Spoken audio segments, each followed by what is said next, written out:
Now, a campaign to push for abortion to be decriminalised is to be launched this month by the country's newest political party. The Women's Equality Party, led by Sophie Walker, says it's time abortion was made a sexual health and human rights issue rather than a Victorian criminal law, where a sentence still exists for making the decision to terminate a pregnancy. Well, I'm joined now from central London by the chair of abortion rights, Kerry Abel, and in the studio by pro-life campaigner, Christian Concern, Aisling Hubert. Kerry, to you first.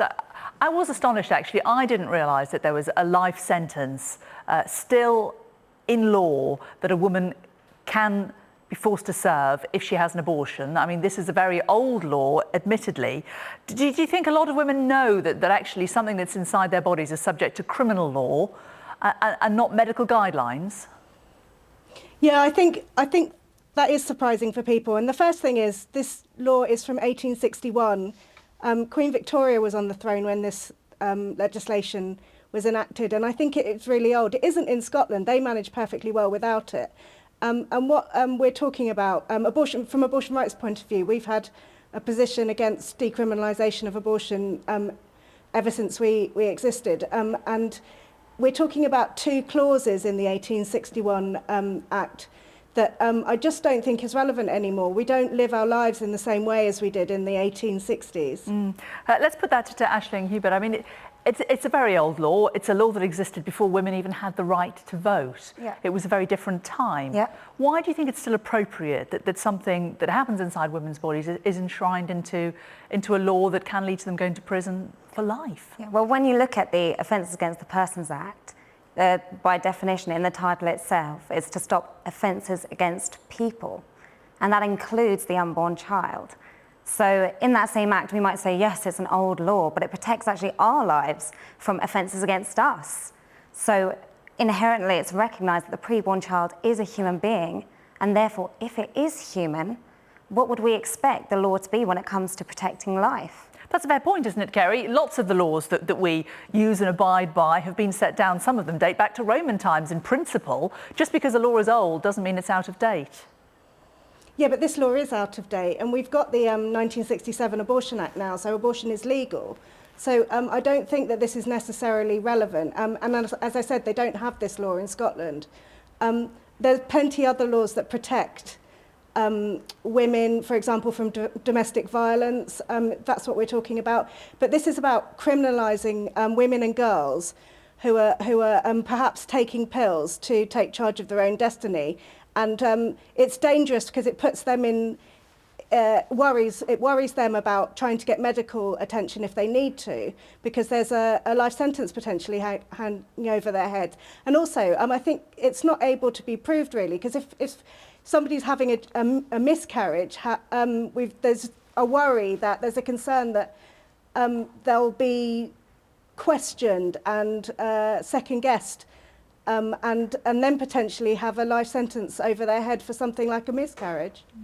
I mean, actually, it is slightly confused in the sense that as Kerry says, you can have an abortion, it's not illegal, but there is also this element in the criminal justice system that can prosecute a woman. The system as it stands means that you need two doctors to sign off on an abortion now, that actually some people think that the health services are becoming a bit complicit in it.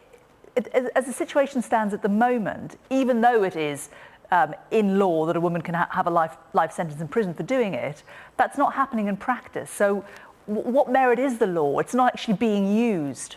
Well, I actually totally believe what you're saying, because I myself attempted to prosecute two doctors for agreeing to do gender selection abortions, so literally passing a death sentence on baby girls in the womb simply for being girls.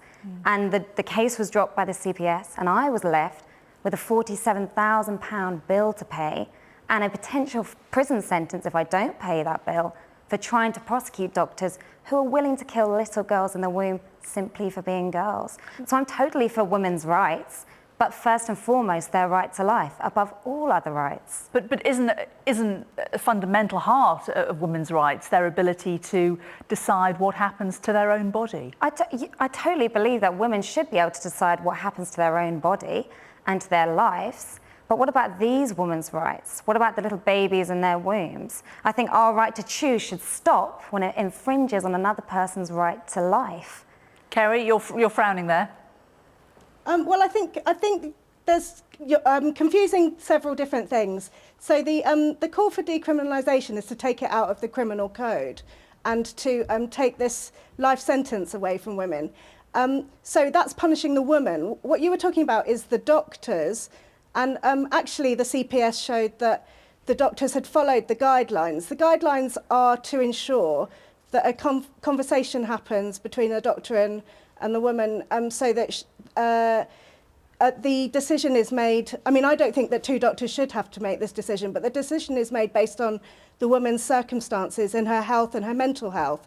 So I think that trying to confuse these things is not helpful and it's misleading. I think that if you're against abortion, you're against abortion. Don't dress it up.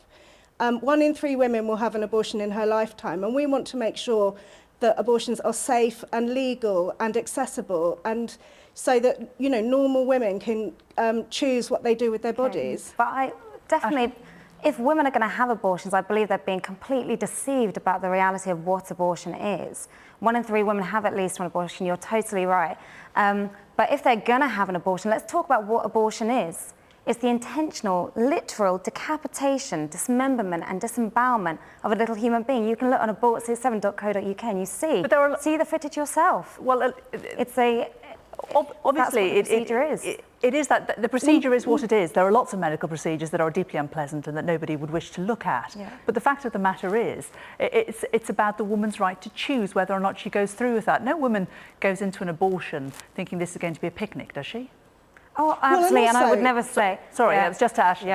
Yeah, of course, I would never say that it's an easy decision for a woman to make. It's one of the hardest decisions she is going to have to make. But let's look at why is it hard? Why isn't it hard to go in and have an operation maybe to remove an appendix which could cause harm to your body? Or why are they not hard decisions and an abortion is a hard decision? Is it maybe because in our consciences we know that it's actually killing an innocent human being? Kerry, as you say, 1 in 3 women having an abortion before the age of 45, 200,000 abortions in Britain last year. Are you comfortable with that figure? Do you think that the number of abortions in the UK should be lower? I don't know. I mean, they've been steady over the years. My point I was going to make before about women not knowing what they're doing, more than 50% of women who have abortions now have already got a child, so they know exactly what they're doing. They know what it takes to look after children properly, and they're making a decision about their capacity to do that. I think that confusing the issue anymore, I've learned over the years that only a woman can decide what happens to do to her body at that place and time. She's the only one that knows her circumstances. And I think that we have to trust women. I totally think we should trust women if they are given all the information. And so it's our job to give them all the information, not just about the procedure of an abortion, but what actually happens to that other little person inside their body. Do you think that women are given enough information, Kerry? There has been some criticism, hasn't there, in the last year of some of the organisations that support women when they're trying to make these decisions, that perhaps they haven't been giving them clear enough guidance? Well, let's talk about the guidance that is given, because when we've done studies about the crisis pregnancy centres run by anti-choice organisations, they're the ones giving misinformation. They're the ones saying that women will have a chance of getting breast cancer, which isn't proved scientifically, that they'll suffer depression, which isn't proved scientifically.